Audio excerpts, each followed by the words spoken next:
Welcome to the League of Legends Champion Spotlight, featuring Kayle, the Judicator. As you can see, Kayle has received a brand new model, animations, particles, and sounds, as well as a comprehensive rework on her abilities. There were a few goals with these ability tweaks. We wanted to make her more powerful without items, while also lowering her ridiculous late game power when fully stacked. To do this, we completely remade her passive, lowered the damage amplification on Reckoning, and lowered a couple of her ability power ratios. To compensate, we improved her mana costs and base values on most of her abilities.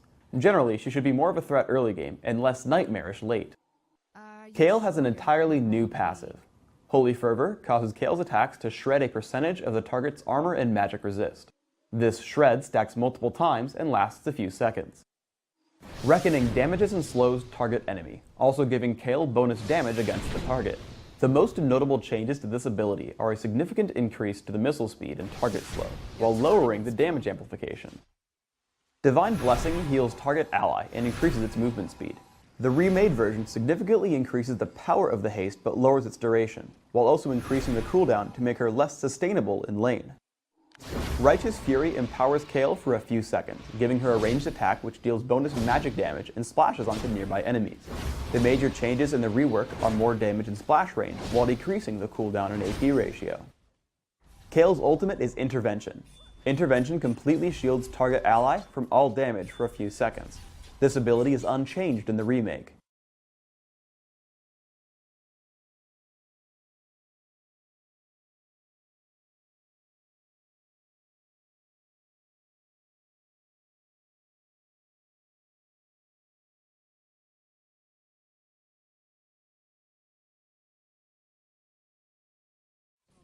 Kayle functions well in any lane, solo or duo, as either a magic damage carry or a support champion. Let's start by looking at her supportive aspects in bottom lane. I hit Vayne with Reckoning, slowing her movement speed, and I turn on Righteous Fury to start dropping her health. Thanks to the slow, Alistar walks into range for Headbutt and Pulverize, picking us up an easy kill. We try to repeat our success on Sona. Even though she flashes away, the slow from Reckoning and the haste on Alistar from Divine Blessing allow him to catch up and headbutt her backward. Stuck inside of our team, I pick up the kill with help from Righteous Fury. Because you can heal yourself and slow an enemy, you can always bait kills with your jungler nearby. I run from Urgot as he chases me until I notice a Mumu coming in from the side. Once he's joined the fray, I jump onto Urgot with Reckoning and then Exhaust, crushing his health with Righteous Fury. Never assume that Intervention can save you from everything. Urgot grabs me with his ultimate, and though I can turn invulnerable and run, Divine Blessing is only good for quick escapes, not long chases. Kayle performs a typical damage dealer role for her team in mid-game. I tag Taric with Reckoning, allowing us to chase as I destroy his health pool with Righteous Fury. We land a stun onto Mordekaiser and keep the damage output on. Note that I actually back off part way through the fight. Seeing him try to assault me, I don't know the state of his cooldowns on Ignite or Children of the Grave and don't want to give up a free kill. I meet up with Gragas in bottom lane. As he's getting chased by Kog'Maw, I haste him out of the fight with Divine Blessing. I then look to hunt down a kill since I know I can take them. I see Galio turn for Resolute Smite, and back up to dodge it. I know Kog'Maw can't escape me, so I run toward Galio to make him retreat farther away from the fight. Then I turn to fight Kog'Maw. Leading with Reckoning, I assault him with Righteous Fury. Note that I move in between attacks. I want to make it difficult for Kog'Maw to land living artillery on me, just in case someone else comes into the fight.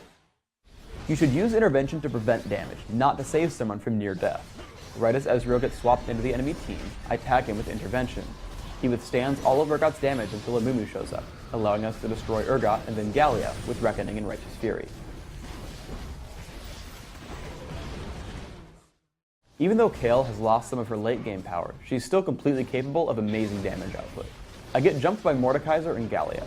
Anticipating burst damage, I target myself with Intervention, though I think it was premature. I kill Mordekaiser with Reckoning and Righteous Fury, and switch to Galio until I notice Kog'Maw below. I kill him in about 2 seconds flat. But as I start to get low, I run from Galio and Taric. Intervention is a great way to secure kills during a turret dive. Here, Urgot swaps Gragas into the turret. I walk up and take him down with Reckoning and Righteous Fury, making sure to turn myself invulnerable once they start coming under fire. In a teamfight in River, I catch Kog'Maw out of position.